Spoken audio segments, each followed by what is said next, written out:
నమస్తే friends, welcome back to wonders of నందు. ఎప్పుడు చేసే రవ్వ లడ్డులు చక్కెరతో చేసినవి కాకుండా ఇలా బెల్లం వేసుకొని చేసుకోండి. లడ్డూలు అనేటివి చాలా జ్యూసీగా చాలా బాగుంటాయి. బెల్లంతో చేసిన లడ్డు హెల్త్కి కూడా చాలా మంచిది. నేను చెప్పి ఈ పద్ధతిలో చేసేసుకోండి, చాలా బాగా వస్తాయి. మరి లేట్ చేయకుండా వీడియోలోకి వెళ్ళిపోదాం. ముందుగా స్టవ్ మీద ప్యాన్ పెట్టేసుకొని 2 టేబుల్ స్పూన్ల నెయ్యి వేసేసుకోండి.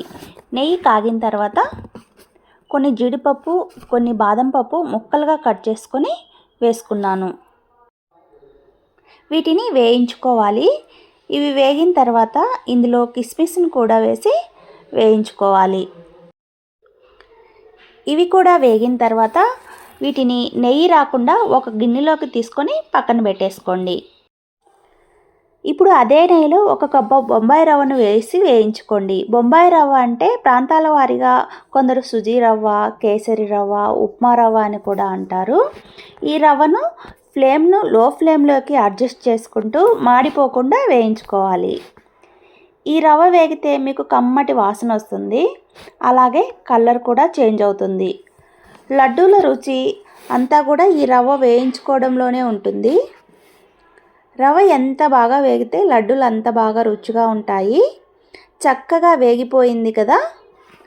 నాకైతే ఈ రవ్వ వేగడానికి 10 నిమిషాలు టైం పట్టింది. ఈ రవ్వను ఒక ప్లేట్లోకి తీసుకోండి. ఇప్పుడు అదే ప్యాన్ స్టవ్ పైన పెట్టేసుకొని రవ్వ లేకుండా క్లీన్ చేసేసుకోండి. రవ్వ ఉంటే మాడిపోతుంది. రవ్వ లేకుండా క్లీన్ చేసుకొని 1/2 కప్పు ఎండు కొబ్బరిని పొడిని వేసుకోవాలి. మీ దగ్గర పచ్చి కొబ్బరి ఉన్నా వేసుకోవచ్చు, చాలా బాగుంటుంది. ఇందులో 1 స్పూన్ నెయ్యి వేసుకొని పొడిగా వేయించుకోండి.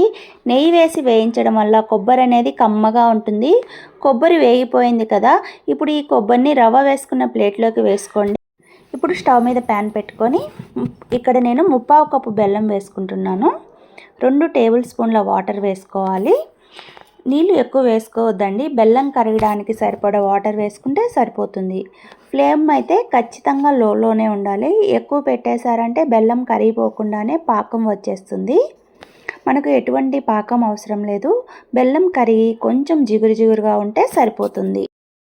బెల్లం కరిగిపోయింది కదా. స్టవ్ ఆఫ్ చేసి ఇప్పుడు మనం ముందుగా వేయించి పెట్టుకున్న రవ్వ, కొబ్బరి మిశ్రమం ఇందులో వేసి ఒకసారి బాగా కలుపుకుందాం. స్టవ్ అయితే ఆఫ్లోనే ఉండాలండి. బెల్లం కరిగిన వెంటనే స్టవ్ ఆఫ్ చేసి ఇవన్నీ వేసేసుకొని కలుపుకోవాలి. ఇప్పుడు ఇందులోకి కాచి చల్లార్చిన పాలను కొన్ని వేసుకుంటూ కలుపుకోవాలి. మొత్తం నాకైతే 6-7 టేబుల్ స్పూన్ల పాలు పట్టాయి. రవ్వ మనకు తడిగా ముద్దగా ఉండాలి. అప్పుడే మనకు లడ్డు అనేది చాలా బాగా వస్తుంది. పాలను రవ్వ పీల్చుకొని లడ్డూలు సాఫ్ట్గా వస్తాయి. ఇది పూర్తిగా చల్లారేంత వరకు మూత పెట్టేసుకొని పక్కన పెట్టేసుకోండి. ఇక్కడ నేను రవ్వను 20 మినిట్స్ దాకా పక్కన పెట్టానండి. చూడు, రవ్వ అంతా పాలను బాగా పీల్చుకొని లడ్డూలు చేసుకునే దానికి వీలులా తయారైంది.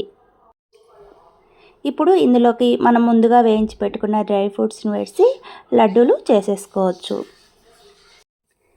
ఈ మిశ్రమాన్ని అంతా ఒకసారి స్పూన్తో బాగా కలుపుకొని చేతికి నెయ్యి రాసుకొని లడ్డూలాగా చేసేసుకోవాలి.